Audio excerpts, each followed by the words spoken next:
አዎ ቁልቁለት ላይ ነን። መታፈራችን የለም። መፈራታችን ጠፍቷል።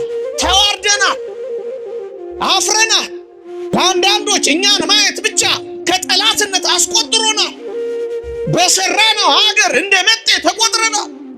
አከርካሪዋን የኦርቶዶክስን ከሰበር ትምህርት ቤቶቿ ሲሰበሩ ስለምትሰበር ሁለት ነገሮችን ልንገራችሁ። ምናልባት አታስተውሉት ይሆናል። አንዳንዶች እንደዋዛ ነግረውናል። ምን ብለው? በቅርብ ጊዜ የነበሩ የማንም ወገን እኛ የቤተ ክርስቲያን ወገን ብቻ ነው እና ምን አሉን? በቅርብ ጊዜ የነበሩ ኦርቶዶክስን አከርካሪዋን ሰብረናል ብለው የነገሩን አንዳንድ ባለስልጣናት ነበሩን። ኒውትራላይዚንግ ኦርቶዶክስን ማሳሳት ያሉን ነበሩን። ይሄ ምክረ ሐሳብ ከየት እንደመጣ ነገርኳችሁ። ኦርቶዶክስን ከሰበርን ሀገር እንሰብራለን አለ። እግዚአብሔርን የሚፈራ ሰውን የሚያከብር ምዕራባዊ ትምህርት የጨመረ ስርዓተ ትምህርት በሀገራችን ተተከለ። ግን እስከ ዛሬ ለምን እንደምንጋደል 50 ምናምን ዓመት ለምን ደም እንደሚፈስባት ማወቅ ከፈለክ እዚህ ውስጥ ቁም ነገሩን ታገኘዋል። የዘመናት ቁርሾ የወለዱ ሐውልቶች የቆሙት በመመረቂያ ስሞች ሆኑ። ልብ ያለው ወጣት ይመርምረው። እስከ ዛሬ ድረስ በስካርና በሃንጎቨር ያዞረ እርስ በርስ የሚያላትምን የጥላቻ መርዝ የተጠመቀው ባልተማረው ሰው አይደለም። ተማርኩ ባለው ደስ የማይሉ የጥላቻ ቅስቆሳዎች የሚሰሙት ኃላፊነት ከሚሰማቸው ሰው ሲሆን አስደነገጠን። ይሄ ከየት መጣ? ቅድም ካልኳችሁ ትምህርት መጣ። በስመ አብ ወወልድ ወመንፈስ ቅዱስ አሐዱ አምላክ አሜን አትበሉ ብለዋቸው እኮ ነበር። ታውቃላችሁ፣ ቅድስት ሥላሴ ካቴድራልን ቅርስ እናደርገዋለን ብለው ዘግተውት ነበረ። እግዚአብሔር የለሽ የሆነ ትውልድ ተፈጥሮ ነበረ። ማጥመቅ በድብቅ ማቁረብን በጨለማ ሆኖ ነበረ። እግዚአብሔር የለሽ የሆነ ትውልድ ተፈጠረ። ስጋድ አፍጥሮ ለእግዚአብሔር ከቶ ማን ነው የሚል ትውልድ ተፈጠረ። እሱ ምን አደረገ? ይኸው እስከ ዛሬ ድረስ ደማችን ይፈሳል። አዎ ሰውን በማዋረድ የሚፈልግ ትውልድ ተፈጠረ። ይሄንን ማረጋገጥ ከፈለጋችሁ ወወልድ ወመንፈስ ቅዱስ አሃዱ አምላክ አሜን። ኖ አብረን ስንዴ እናብቅል የሚለውን ቃል የተዋስኩት በግብጽ ቤተ ክርስቲያን በአንድ ዘመን የግብጽ ቤተ ክርስቲያን ምዕመናን ቁጥራቸው መሳሳት ጀመረ።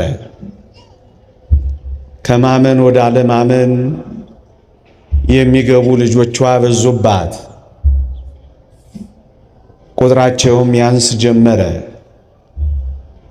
ይሄ ብቻ አይደለም፣ የመደመጣቸው ግርማ፣ የመታፈራቸው ሞገስ የግብጽ ክርስቲያኖች ያሽቆለቁል ጀመረ።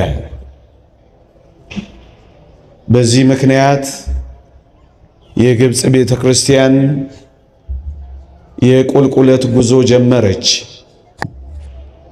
ልጆቿን ማጣት፣ ቤተ ክርስቲያኒቱ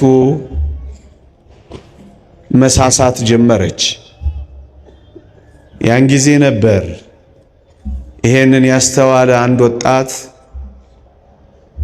የቁልቁለት ጉዞዋን ለመግታት ብቻውን ስንዴ ማብቀል ጀመረ። እንዲህ አደረገ።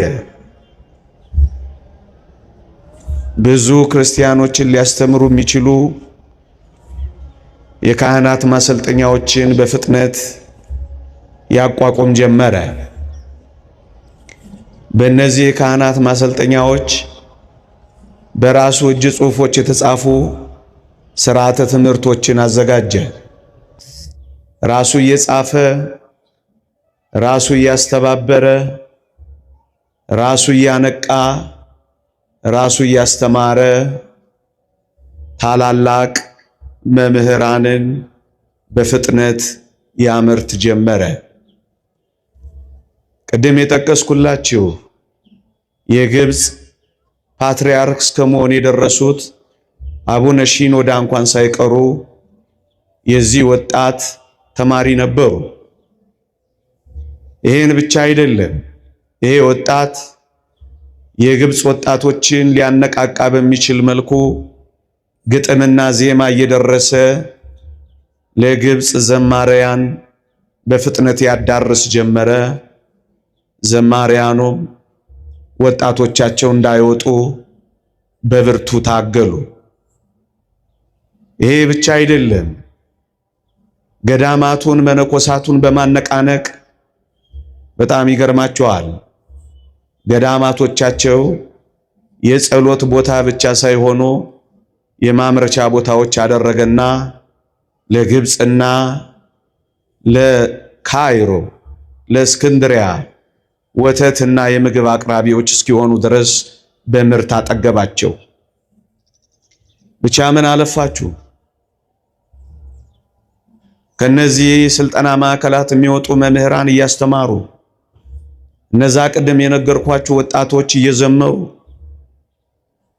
በመነኮሳት ያሉ ገዳማውያንን በጸሎት እያበረታ እያተጋ እንኳን አይደለም ልጆቿ ሊሄዱ የወጡ ልጆቿ የሚመለሱ ጀመሩ። በጣም ይገርማቸዋል። የቤተ ክርስቲያኒቱን የቁልቁለት ጉዞ መግታት ጀመረ። ይህ አስደናቂ ይህ አሸብራቂ ወጣት ብቻውን ከአንድ መነኮስ አባ ማቴዎስ ከሚባል አባት ጋር የግብፅን ቤተ ክርስቲያን ግርማ እንደገና መመለስ ጀመረ። እንደ ወሬ እንደ ወግ ነው ማወራችሁ። ቤተ ክርስቲያናችሁን የምትወዱ አገልጋዮች ልጆቻችሁን ለእግዚአብሔር መንግሥት ማብቃት የምትፈልጉ ምዕመናን መጥቶ ከመሄድ ባሻገር እንደ ዋዛ ሰምቶ ከመሄድ ባሻገር ኑ አብረን ስንዴ እናብቅል ከሚሉ በተለምዶና በተመክሮ የቤተ ክርስቲያናቸውን የቁልቁለት ጉዞ ከገቱ አባቶች ጥቂት ተሞክሮ ውሰዱ። ብቻ ምን አለፋችሁ ፓትርያርክ ሺኖዳ ይህንን ወጣት ሲያደንቁ እንዲህ አሉ። ይህ ወጣት ሊቀ ዲያቆናት ሀቢብ ጊዮርጊስ ይባላል። እንዲህ አሉት ሲያሞግሱት፣ ሲያወድሱት፣ ሲያደንቁት። የግብፅ ቤተ ክርስቲያን በነበራት ጉርለት ሁሉ ሀቢብ ጊዮርጊስ አንድ ቀንም ቢሆን ነቀፌታ ሰንዝሮባት አያውቅም። ይልቁንም የሚጎርላትን ነገር ሰራላት እንጂ አሉ። አሁንም ያወድሱታል። እኚህ ታላቅ ሰው ይህንን ወጣት መምህራቸውን በቤተ ክርስቲያን ቀዳዳዎች፣ በቤተ ክርስቲያን ሽንቁሮች አንድ ቀንም ቀዳዳዎቿን አስፍቶት ሽንቁሮቿን አብዝቶት አያውቅም አሉ። ይልቁንም በቀዳዳዎቹ በኩል ቆመላት እንጂ ብለው አደነቁት።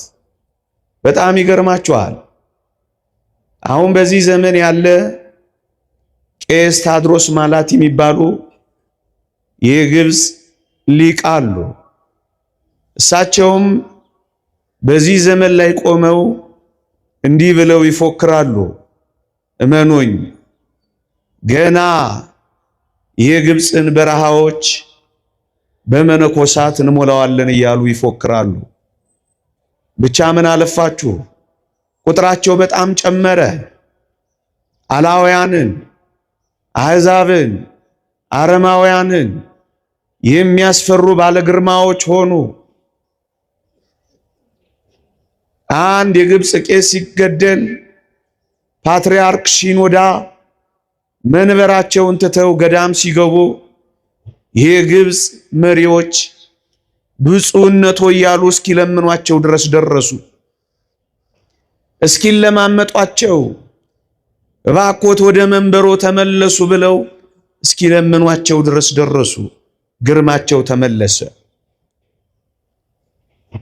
በአውሮፓ፣ በአሜሪካ፣ በምዕራቡ ዓለም የምዕራባውያን ሰዎች ቸርቾቻቸውን ከሸጡ በዋናነት የሚገዙት ግብፃውያን ሆኑ። ልጆቻቸውን በቅጡ ይይዙ ጀመረ። ብቻ ምን አለፋችሁ ይሄ ወጣት በቀስታ ስንዴ ስላበቀለ አረሙን ሁሉ ዋጡት፣ እንክርዳዱን ሁሉ አጠፉት። እናም ለዚህ ነው ፓትርያርክ ሲኖዳ ኑ አብረን ስንዴ እናብቅላ ያሉት። ምዕመናን ፓትርያርክ ሲኖዳ እንዲህ የሚሉ ይመስለኛል። ከአረም ጋር እየታገል ከእንክርዳድ ጋር እየታገል እድሜም ዘመንም ገንዘብም ጉልበትም ከምንፈጅ ኖ በጸጥታ ስንዴ እናብቅል የሚሉ ይመስላል። ምዕመናን ሁላችሁም ታውቃላችሁ፣ ዓለም ቀስ በቀስ በአረምና በእንክርዳድ በመዋጥ ላይ ነች። ማሳያዎች ልሰጣችሁ እችላለሁ። ምስራቅ አውሮፓ ብቻ 49% እግዚአብሔር የለሽ ሆኗል። በጣም የሰለጠኑ ሀገሮች ከ85% በላይ who is God after all እግዚአብሔር ለመሆኑ ማን ነው ማለት ጀምረዋል። ለምን ካላችሁኝ እንክርዳዱ ውጧቸዋል። ለምን ካላችሁኝ አረሙ ሰልቅጧቸዋል። በቅርቡ ያነበብኩት አንድ መጽሐፍ በአሜሪካን ሀገር ትልቁ መወያያቸው ግብረ ሰዶማውያንን የቸርቻችን አባል እንዴት እናድርጋቸው ሆኗል። ታዲያ ይሄ ጨለማ፣ ታዲያ ይሄ አረም፣ ታዲያ ይሄ እንክርዳድ አይደለም? ሌላ ማሳያ ልስጣችሁ። አሁንም ካነበብኩት መጽሐፍ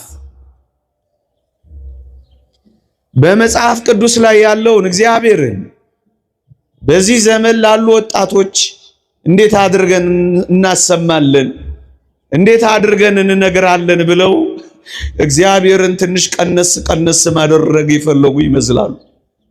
ወጣቶቻቸውን ወደ እግዚአብሔር ማድረስ ስላቃታቸው እግዚአብሔርን በዚህ ዘመን መጠን ለክተው ወደ ወጣቶቻቸው ማውረድ የፈለጉ ይመስላሉ።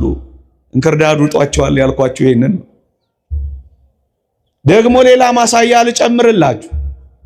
ትልቁ አጀንዳቸውና መወያያቸው ጽድቅ ሳይሆን ኢየሱስ ከድንግል ተወልዷል ወይስ አልተወለደም ሆነላችሁ። እንደገና ወደ ኋላ ለምን አረሙ እየዋጣቸው እንክርዳዱ እየሰለቀጣቸው። በዓይኔ ያየሁት ልንገራችሁ። ትልልቅ ያማሩ ካቴድራሎች፣ በጣም የተዋቡ መቅደሶች አሏቸው። መቅደሶቻቸው ግን ባዶ ናቸው። ተከፋፍለው እንደ ኮንዶሚኒየም ለቤት እስከ መከራየት ደርሰዋል። የሰማዋት ቸርች ኦፍ ኢንግላንድ የምትባል 95% በላይ ቸርቾቻቸውን ለጨረታ አውጥተዋል። ፍቁራን ኢትዮጵያውያን፣ ፍቁራን ግብፃውያን፣ ፍቁራን ኤርትራውያን ኦርቶዶክሳውያን ቸርቾቻቸውን መግዛት ጀምረዋል። ለምን ካላችሁኝ እንክርዳዱ ውጧቸዋል። ቅድም ያልኳችሁ አረሙ በልቷቸዋል። በጣም ይገርማችኋል። በጣም ያማምሩ ካቴድራሎች ግን አምልኮ የሌለባቸው ቤቶች ሆነዋል። ለምን ይመስላችኋል? ወጣቶቻቸው ከአባቶቻቸው ሃይማኖት አልወረሱ። ስለዚህ ምን ሆኑ? ወጣቶች ናይት ክለብ ውስጥ ቸርቾቻቸው ናይት ክለብ ሆነው እርቃን መጨፈሪያዎች ሆነው መስቀል ዘግዝቀው የሚጨፍሩ ሆነዋል። የጸጋ ልብስ ኢየሱስ ክርስቶስን መልበስ የነበረባቸው እነዚያ ሁሉ ወጣቶች እርቃናቸውን ቀርተዋል። ዕጣን ያሸተቱ መዓዛ ዕጣን ሊያሳርጉ የሚገባቸው ወጣቶች ብታምኑም ባታምኑም ስሙን እንኳን በማናቀው ጭስ ውስጥ ተዘፍቀዋል። ለምን አትሉ? እንክርዳዱ ጧቸዋል፣ አረሙ በልቷቸዋል። ብቻ ምን አለፋችሁ በግልጽ ቃል ስለ እግዚአብሔር መናገር እንኳን አንዳንድ ቦታ ክልክል ሆኗል። it is forbidden ይሏቸዋል። ስለ እግዚአብሔር መናገር ክልክል ነው ይሏቸዋል። ለምን ካላችሁኝ አረሙ ጧቸዋል። ይሄ ለምን ሆነ ወገኖቼ? ቀስ በቀስ ትዝታ አድርገዋቸዋል፣ ታሪክ አድርገዋቸዋል። ምዕመናን ይሄ በምን ሁኔታ እንደመጣ አንድ አብነት ብቻ ልስጣችሁ። የዚህ የድህረ ዘመናዊነትና የድህረ ዓለማዊነት ፍልስፍና ቀንቃኞች እንዲህ ብለው ፎክረዋል። የጥንት አብያተ ክርስቲያናት ዘመኑ ያመጣባቸውን ዕጣ መቋቋም ላቃታቸው መጽናኛ ብቻ እንዲሆኑ ነው የምንፈቅደው ይላል። ልድገመው። የጥንት አብያተ ክርስቲያናት ዘመኑ ያመጣባቸውን ዕጣ መቋቋም ላቃታቸው ከመጽናኛነት ያለፈ ድርሻ የላቸውም ብሏል። አየህ፣ ዘመኑ አጣቸው። ለበጎ ያሉት ዘመናዊነት ለመጽናኛነት ብቻ አስቀመጣቸው። የሚያማምሩ ካቴድራሎቻቸው መጽናኛ ብቻ ነው የሆኗቸው። ማምለኪያ መሆን አልቻሉም። አምልኳቸው ተቋረጠ። የአይን ረሃብ ያዛቸው። ለመጽናኛነት ብቻ ተቀመጡ። ይሄን ያነሳውበት ምክንያት ለምን ይመስላችኋል? እኔና እናንተም በጊዜ ሂደት ዘመን ያመጣው ጣጣ ትዝታ ብቻ እንዳያረገና እዚህ ቆማችሁ አሁን የምንለውን በተግባር ካልሰራን በመድረክ ካለ ነው በዚህ እስከሰማ ነው እመኑኝ ትዝታ ብቻ ነው የምንሆነው።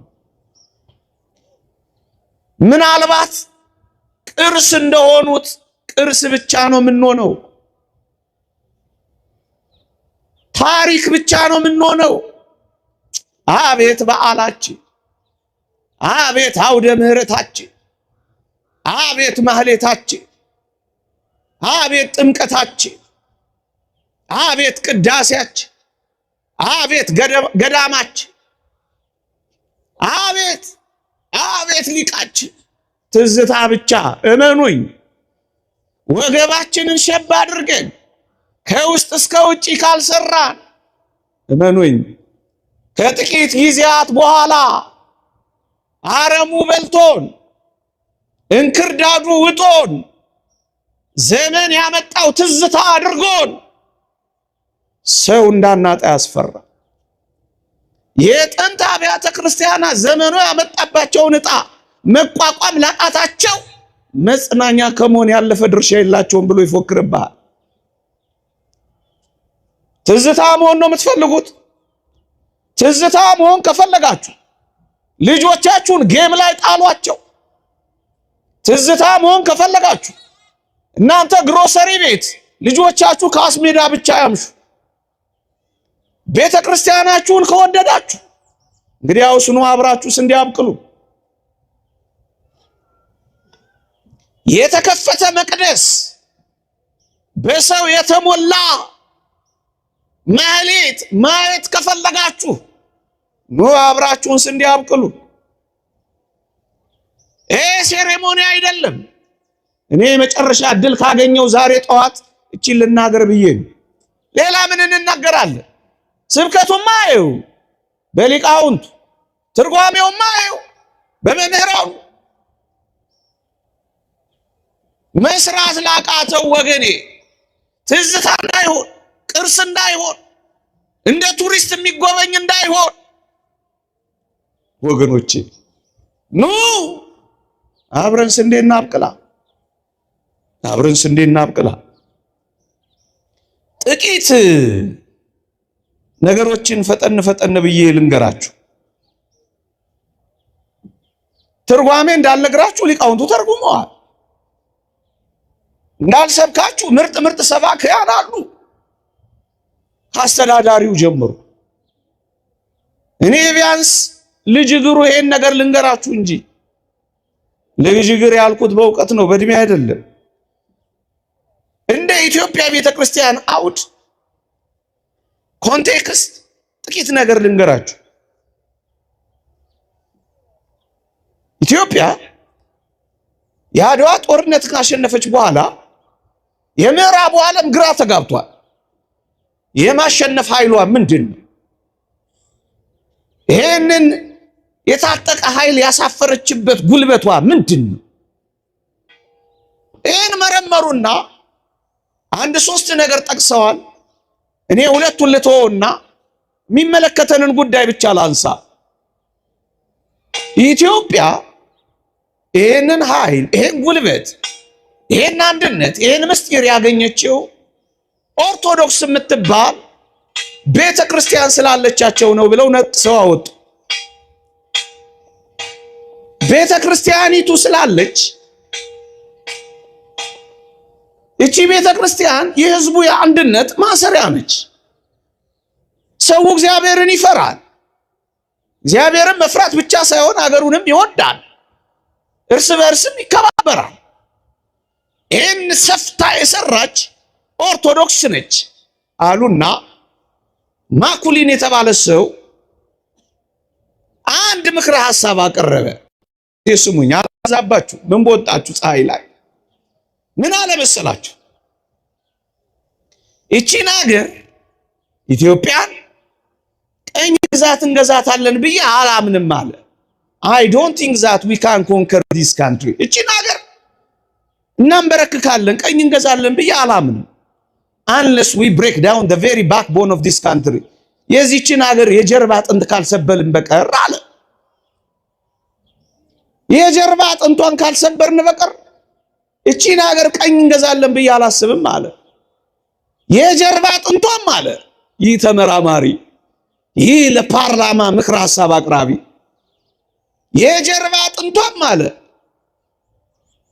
which is her spiritual education centers አለ መንፈሳዊ ትምህርት ቤቶቿ ናቸው አለ።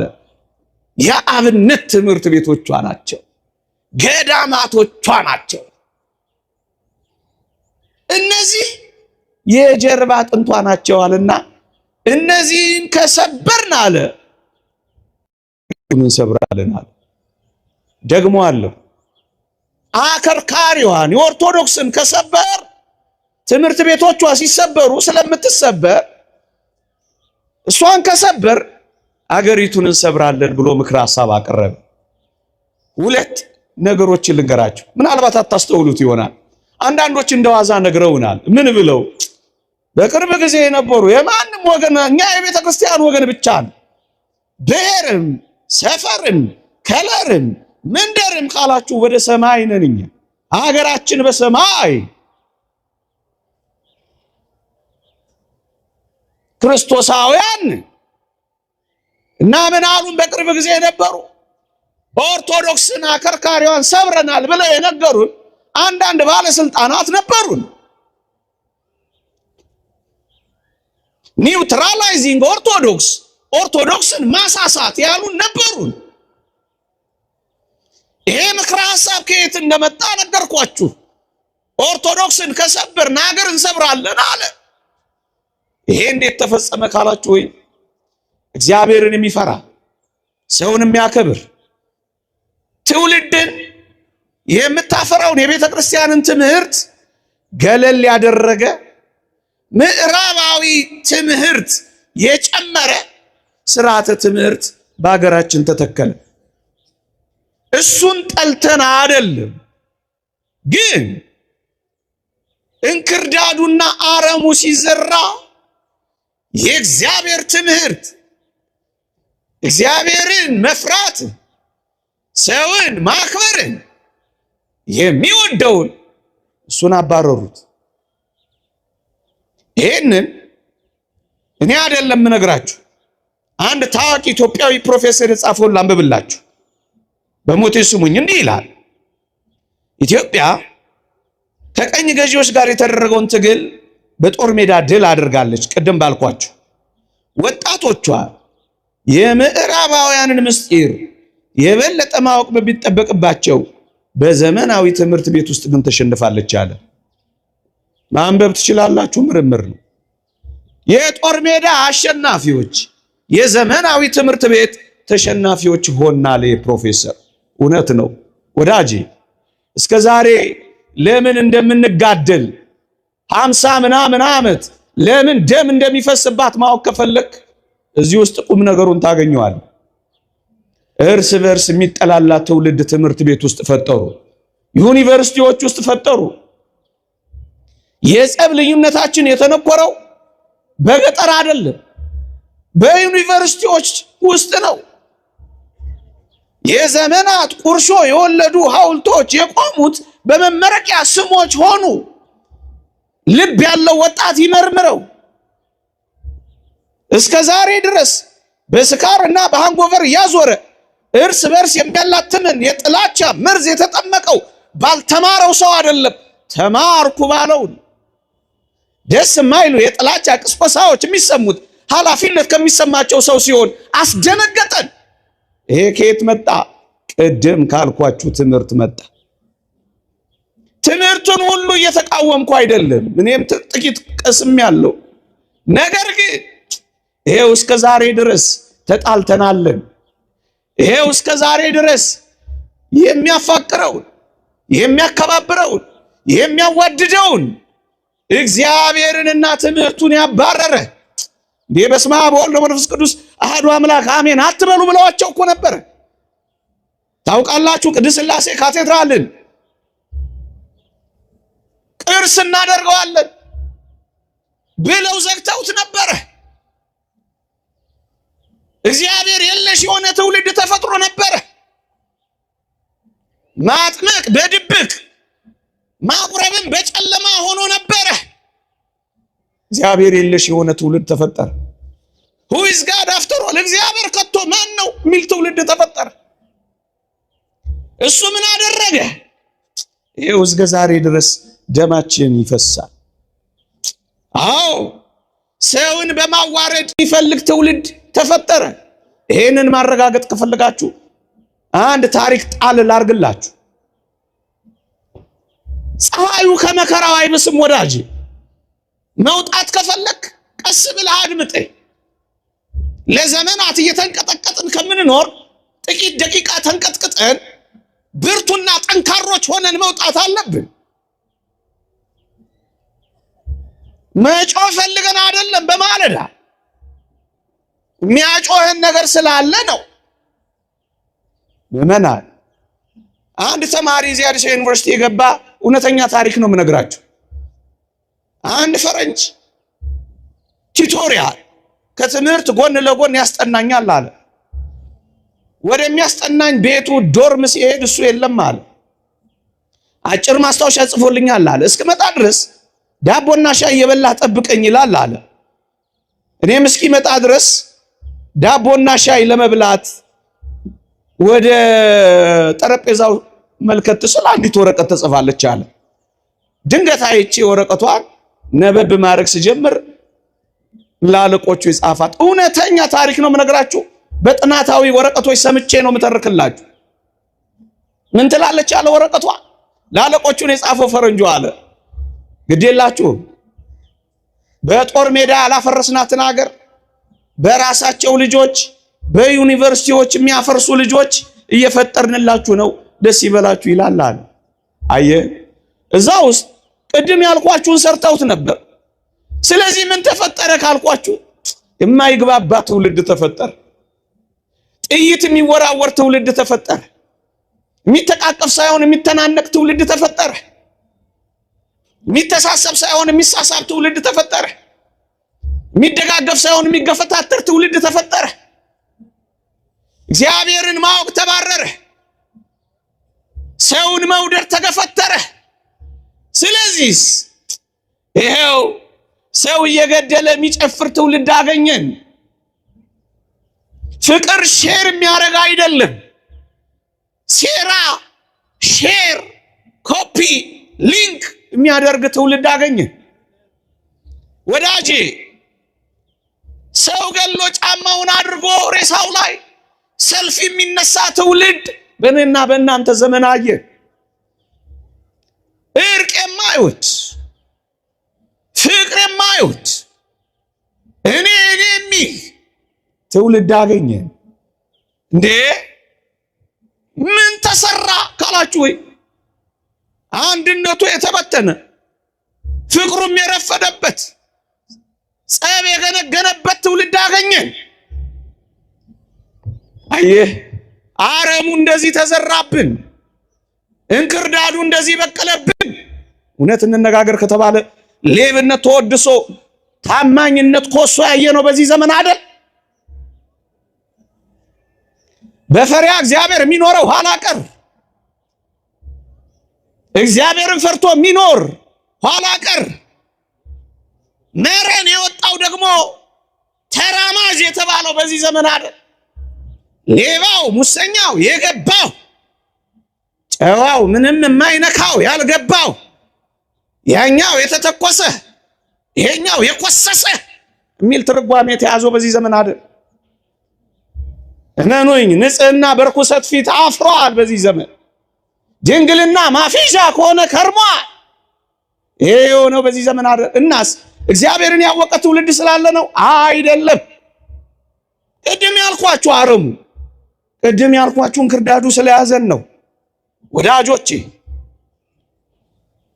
ይሄ አረም ይሄን እንክርዳድ ከሆነ ምን እናድርግ ካላችሁኝ፣ ቅድም እኔም በቁልቁለት ጉዞ ላይ ላለችው ለምንወዳት ቤተክርስቲያን የመጨረሻ መልእክታችን ይሄ ነው። አዎ ቁልቁለት ላይ ነን። መታፈራችን የለም፣ መፈራታችን ጠፍቷል። ቅዱስነታቸው ባለፈው ራጉኤል እንዳሉት ክህነታችን አልተከበረም፣ ሽበታችንም አልታፈረም እንዳሉት ተዋርደናል፣ አፍረናል። ለአንዳንዶች እኛን ማየት ብቻ ከጠላትነት አስቆጥሮናል። በሰራነው ሀገር እንደ መጤ ተቆጥረናል። ለምን? ስንዴ ስላላበቀል ስላልሰራ። ማንንም አንወቅስም፣ ማንንም አንኮንንም፣ በማንም ላይ ጣት አንቆጣ። በራሳችን ከውስጥ ጀምሩ፣ ከዚህ ጀምሩ። በእኛ ስለዚህ ምን እናድርግ? እግዚአብሔርን የሚያውቁ ሰዎች ማፍሪያ ቦታዎች ቶሎ ቶሎ ያሉትን አጠንክረን የሌሉትን ገንብተን እግዚአብሔርን የሚያውቅ ፍቅርን የሚያውቅ ሰውን መውደድን የሚያውቅ ይሉኝታን የሚያውቅ አፋራምነትን የሚያውቅ ዓለምን የሚጸየፍ ትውልድ እንስራ። ኑ አብረን ስንዴ እናብቅላ።